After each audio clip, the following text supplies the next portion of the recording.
চলো একদম ঘরোয়া পদ্ধতিতে চিলি চিকেনের রেসিপি তোমাদের সাথে শেয়ার। এই চিলি চিকেনের নাম কিন্তু ঝামেলা মুক্ত চিলি চিকেন হলে বেশি ভালো হবে, কারণ কোনো রকম ঝামেলা ছাড়াই কিন্তু এই চিলি চিকেনটা রান্না করা যাবে। তাই চলো কোনো কথাবার্তা না বলে মনোযোগ সহকারে রান্না করি। ফার্স্টেই আমি বোনলেস চিকেন নিয়ে নিয়েছি, তার মধ্যে একটা ডিম, লবণ, লঙ্কা গুঁড়ো আর আগে থেকে বেটে রাখা লঙ্কা, রসুন, আদার পেস্ট দিয়ে দিয়েছি। তারপর দিয়ে দিয়েছি একটু ভিনিগার, তারপর দিয়ে দিয়েছি একটু সয়া সস।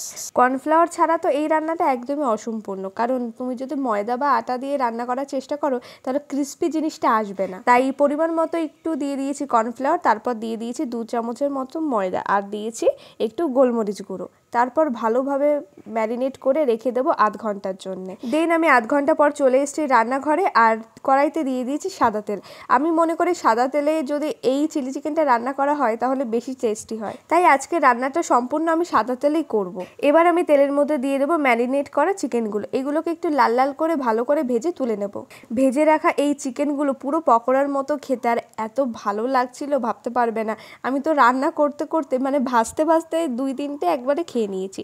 তো যাই হোক, চিকেনগুলোকে ভেজে তুলে রাখার পর সেই তেলেই দিয়ে দেবো একটু রসুন কুচি, লঙ্কা কুচি। ভালোভাবে একটু লাল লাল করে ভাজার পর দিয়ে দেবো পেস্ট করা আদা, রসুন, লঙ্কা। দেন দিয়ে দিয়েছি একটু পরিমাণ মতো লবণ। তো এরপরে যেটা হলো দরকার আমাদের চিলি চিকেন করার জন্য মেন ইনগ্রিডিয়েন্টস, সেইগুলো হলো এই কিউব করা পেঁয়াজ আর ক্যাপসিকাম। আমি খুব কম পরিমাণে এই পেঁয়াজ আর ক্যাপসিকাম দিয়েছি, কারণ আমাদের বাড়ির কেউ এই পেঁয়াজ বলো ক্যাপসিকাম বলো খেতে পছন্দ করে না। তো যাই হোক, তারপরে একটু ক্যাপসিকাম আর পেঁয়াজগুলো ভাজা ভাজা হয়ে যাওয়ার পর দিয়ে দিয়েছি একটু লঙ্কা গুঁড়ো, টমেটো সস আর দিয়ে দিয়েছি সয়া সস।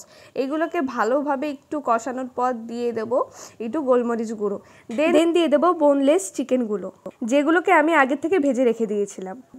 চিলি চিকেনে একটা সুবিধা কি জানো, চিকেনটাকে আলাদাভাবে আর মানে রান্না করার প্রয়োজন হয় না, কারণ ভাজলেই হয়ে যায়। সেই কারণে চিলি চিকেনটা রান্না করতে খুবই তাড়াতাড়ি হয়। তো এবার গ্রেভিটার সাথে আমি ভালোভাবে চিকেনটাকে মাখিয়ে নিয়েছি। আর হ্যাঁ, এই রেসিপিটা কিন্তু আমি ইউটিউব থেকে দেখেই করেছি, একদম সিম্পলভাবে। তোমরাও যদি বাড়িতে ট্রাই করো তাহলে দেখবে কতটা সিম্পল আর কতটা ভালো হয় খেতে। আমি ওই ভিডিওতে দেখেছিলাম যে ওরা হলো একবারেই সেই কর্নফ্লাওয়ার গোলা জল দিয়ে দিয়েছিল, বাট আমি সেই জিনিসটা করিনি। আমি একটু আগে জল দিয়ে ভালোভাবে ফুটিয়েছিলাম, তারপর আমি দিয়ে দিয়েছিলাম জলে গোলা এই কর্নফ্লাওয়ারটা। তো এবার একটু আস্তে জাল দিয়ে দেখবে যে গ্রেভিটা একদম আটিয়ে এসেছে, ঠিক তখনই নামিয়ে নেবে। দাঁড়াও একদম চিলি চিকেনের কালারটা তোমাদের সাথে শেয়ার করি।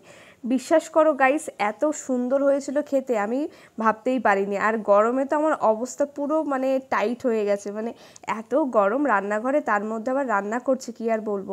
তো ফার্স্টে তো আমি ভয় পেয়েছিলাম যে কেমন হবে খেতে। তো গাইস, এই যে খেতে বসেছি। আজকে রাতে আমার হাতে স্পেশাল চিলি চিকেন, এই ফার্স্ট টাইম বানিয়েছি, আর রুটি। তো বাপ্পির কাছ থেকে রিভিউ নেব। বলো কেমন হয়েছে, মন থেকে বলো। সত্যি খুব ভালো হয়েছে? কেমন কেমন যেন লাগছে। আচ্ছা, আস্তে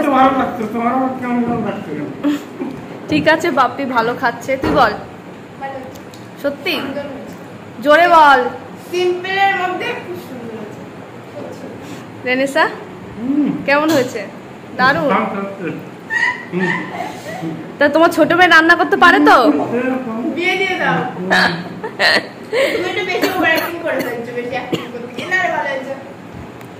মানে বাপ্পি যেমন রিভিউ দিচ্ছে, এই আমাকে দেখা যাচ্ছে তো, বাপ্পি যেমন রিভিউ দিচ্ছে, তোমরা সেই রিভিউটা দেখে ভাববে কি খুব জঘন্য হয়েছে তাই বলছে, বাট সত্যি ভালো হয়েছে। আমি কি বলছি যে জঘন্য হয়েছে? না, তুমি যেভাবে হেসে বলছো তো সবাই ভাববে কি ভালো হলে তোমার হাত কান্না করবো না।